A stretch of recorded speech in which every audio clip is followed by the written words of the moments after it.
Connecticut's #1 local news.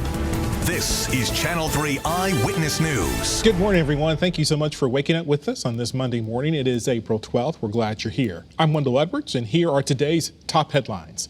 We have an update on a heartbreaking story in Hartford. A community is mourning the death of a 3-year-old boy killed in a shooting over the weekend. Channel 3 Eyewitness News reporter Aya Galal tells us where the investigation stands as of right now. This morning, a memorial on Nelson Street in Hartford is growing for 3-year-old Wendell Jones. The child was killed after bullets were fired into the car he was inside of with his mother and 4- and 5-year-old siblings over the weekend. Our whole city's heart breaks for this child and for his family. This is a crime that wounds a community. Police say the incident unfolded Saturday afternoon. A shot spotter notification went off, and then a local hospital alerted police that a 3-year-old boy was taken to the hospital in a private vehicle with a gunshot wound. Hartford police say a black Honda Accord pulled up next to the victim's vehicle and shot directly into the car. Investigators believe the male passenger in the victim's car was the intended target. That passenger and the suspects in the Honda Accord took off. The suspect vehicle then flees west on Nelson Street. The suspect vehicle is confirmed stolen out of Windsor Locks, Connecticut. Our HPD auto theft detectives located the vehicle within an hour of us identifying it, but that vehicle was found unoccupied. Aya Galal, Channel 3 Eyewitness News. Friends and family will gather to say goodbye to the owner of Frank Pepe's Pizza in New Haven. Gary Belmonte died last week. His wake will be tonight from 4 to 8 p.m. at the Iovani Funeral Home on Wooster Place in New Haven. Masks and social distancing will be required. The burial takes place tomorrow at St. Michael's Church in New Haven. Now, there is a max capacity of only 100 people for the funeral. You're asked to view the ceremony on the funeral home's website. If you take Metro North, this story now affects you. A big scheduling change is coming to make your morning commute a little less crowded. Metro North is adding an early morning inbound train. This new train will only run during the week and will depart New Haven at 4 a.m. Metro North is also adding a stop in Greenwich on 2 of the New Haven Express trains. So the trains that depart New Haven at 6:40 a.m. and 7:18 a.m. will now stop in Greenwich at 7:59 a.m. and 8:29 in the morning.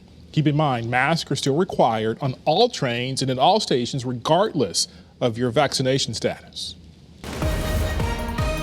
All right, weather-wise across Connecticut after a stretch of beautiful weather. Of course, some rain on Sunday and a few more showers will be possible today, but still a situation where we have abnormally dry conditions on our drought monitor, especially throughout eastern Connecticut. Here's a look at some of the numbers for our climate reporting stations for Hartford and Bridgeport. Since the 1st of March, we've got deficits of nearly 2.5 inches. So we could use some rain. We'll have an opportunity today. You can see on early warning pinpoint Doppler. This is a loop over the last 30 minutes showing that we do have some spotty showers in parts of Connecticut, but in other parts just a lot of clouds with a few intervals of sunshine. We have temps right now in the mid to upper 40s in the 7 o'clock hour. Northerly component to the wind. We've got it making it feel a couple degrees chillier out there. Our ICAM view from Windsor Locks, we've got 47 right now. And at the airport, Bradley International, our view from Waterbury showing a lot of cloud cover, 44, and our view from Hartford showing a few breaks in the clouds. Hoping to stand in front of the maps, but maybe this time tomorrow morning I'll be able to do so. There's our view from Hartford, 48, and our view from New Haven overlooking the green in the Elm City. We've got 49 degrees with a lot of cloud cover. So our view from Middletown also showing a few breaks as we look downstream of the Connecticut River from Middletown. So throughout the region, things are pretty quiet. We've got some spotty showers across the region. Again, this is something we'll have to contend with as we head throughout the course of our Monday. FUTURECAST indeed showing that is the case, but not a washout by any means. May need an umbrella here or there throughout the course of the day. Temps today a little bit cooler than yesterday, and FUTURECAST overnight showing some partial clearing tomorrow, looking for a mix of sun and clouds. So later this afternoon, cooler than yesterday, 50 to 55. And as we look down the line after tomorrow and Wednesday with some drier, milder weather, looks like an area of low pressure is going to plague the region with some wet weather. So rain becomes likely on Thursday. Periods Periods of rain continue into Friday. And in fact, the possibility is there as temperatures trend colder that we could see a few flakes mix in across the higher elevations of northern Connecticut as we close out the week. So a lot of time between now and Friday. We'll keep you updated on that. But regardless, temps do trend cooler Thursday into Friday. Friday high temperatures may not make it out of the 40s. That breeze is going to make it feel even chillier than for the upcoming weekend. 50s on Saturday, mid to upper 50s, and then 60 or better over the second half of the weekend. That's the latest from here. Over to Caitlin now with Pinpoint Traffic. Mark, I'll take it from here. We're learning the FEMA mobile vaccination clinic will be in New Britain today and tomorrow. It will be open at the New Britain Police Substation this morning at 11. Then it will be moving to the police substation on Linden Street. It'll be open until 6 p.m. Now, appointments are not necessary to get this vaccine at this clinic. Also starting today, Connecticut residents will be able to apply for the FEMA Funeral Assistance Program. It will provide financial assistance to cover certain burial and funeral expenses for deaths related to COVID-19. We are monitoring how high schools will be administering vaccines to students later this morning. In New Haven, the city is holding a week-long clinic just for high school students who want to get their COVID shot starting today. Vaccines will be available from 10:30 a.m. until 4 p.m. at the Career High School. Students will need an appointment. And to book one, just call 877-918-2224 between 8 and 8. Anyone younger than 18 needs to have parental consent to be vaccinated. If you're still wanting to get the one-dose Johnson & Johnson vaccine, Vernon will be holding a vaccine clinic this evening that will only administer the Johnson & Johnson product. That clinic was originally open to just Vernon residents, but now it is open to whoever lives or works in Connecticut. That clinic begins at 4 o'clock. You can find out where you can schedule an appointment just by opening the Channel 3 app.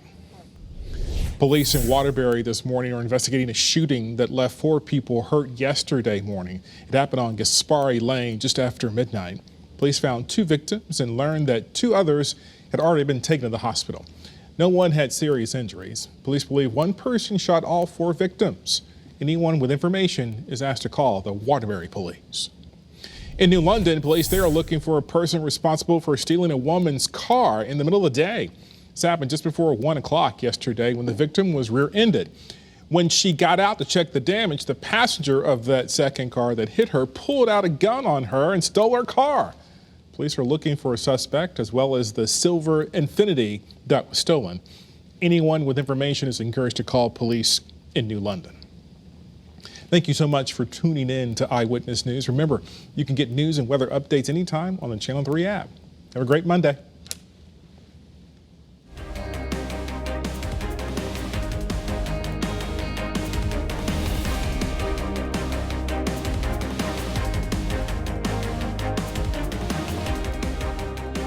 Thanks for watching Channel 3 Eyewitness News. Watch us live wherever you are on our mobile, on our streaming news on Roku, Apple TV, and Fire TV.